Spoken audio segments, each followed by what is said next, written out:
നാലാമത്തെ നിലയിൽ നിന്ന് അഞ്ചാമത്തെ നിലയിലേക്ക് വരുന്നു. അഞ്ചാമത്തെ നിലയിൽ ആ വിശാലമായ ഹാളിന്റെ മുമ്പിൽ നിങ്ങൾ എത്തുമ്പോൾ ശരീരം നന്നായിട്ട് വേർത്തിട്ടുണ്ട്. ജനൽ തുറന്നു കിടക്കുന്ന ജനലിലേക്ക് നിങ്ങൾ പതുക്കെ നടക്കുകയാണ്. എന്നിട്ട് കണ്ണു തുറന്ന് ആ ജനലിൽ നിന്ന് പുറത്തോട്ട് നോക്കുന്നു. പുറത്തോട്ട് നോക്കുമ്പോ നിങ്ങൾ ആദ്യം കാണുന്ന രണ്ട് വസ്തുക്കൾ, ആദ്യമായിട്ട് കാണുന്ന ആ രണ്ട് വസ്തുക്കൾ കുറച്ച് വലുതായ സാധാരണ കോമൺ ആയ രണ്ട് വസ്തുക്കൾ നിങ്ങളുടെ മനസ്സിലേക്ക് എടുക്കുന്നുണ്ട്. അതിലൊരു മരവും ഒരു കാറും ഉണ്ടെങ്കിൽ രണ്ട് കൈകളും ഏതെങ്കിലും ഒന്നുണ്ടെങ്കിൽ രണ്ട് കൈകളും പൊട്ടിയടിച്ച്. അപ്പം നിങ്ങളെ സ്വാധീനിക്കാൻ കഴിയുന്ന മനസ്സുകൾ ഇവിടെ ഉണ്ട് എന്ന് അർത്ഥം. ഞാൻ ഇനി ഗെയിം തുടങ്ങുകയാണ്. ഇത് ചെറിയൊരു ബോൾ. ഈ ബോൾ പിടിച്ച് എടുത്തിട്ട് ഒരാൾ എടുത്തിട്ട് വരിക.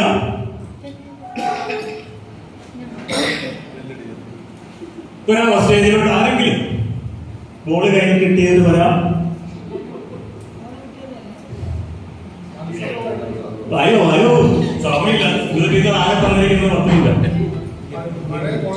ഇപ്പുറത്ത് നിന്ന് ഒരാളോട് വരും. ഒരാൾ അവിടെ കൂടെ വരും. ബാക്കി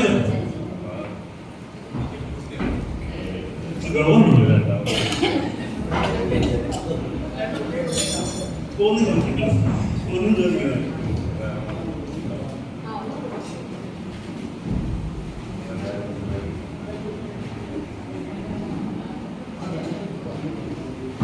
ടീച്ചറിന്റെ പേര് ഇതെല്ലാം നമ്മള് കൈ ടച്ചിങ്ങും കൂടെ ഒക്കെയാണല്ലോ നടക്കുന്നത്. ടീച്ചറിന്റെ പേര് സുധ ടീച്ചർ.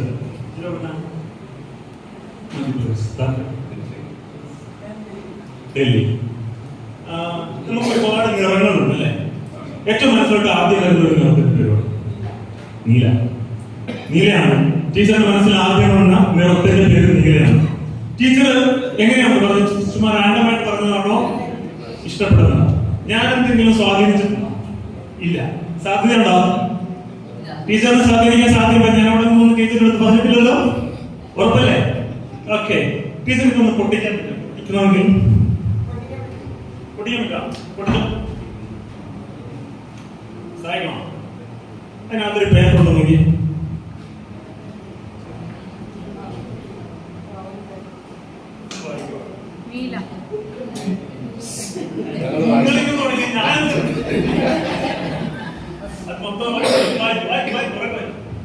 Blue.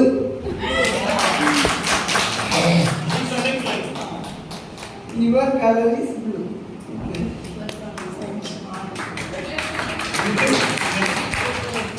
ടീച്ചർ ആ ബോള് കയ്യിലെടുത്തപ്പോൾ തന്നെ ടീച്ചറിന്റെ മനസ്സിനെ ഞാൻ സ്വാധീനിച്ചു കഴിഞ്ഞതാണ്. ടീച്ചർ പറയുമെന്ന് എനിക്ക് ഉറപ്പുള്ളത് കൊണ്ട് തന്നെയാണ് ഇവിടെ നീല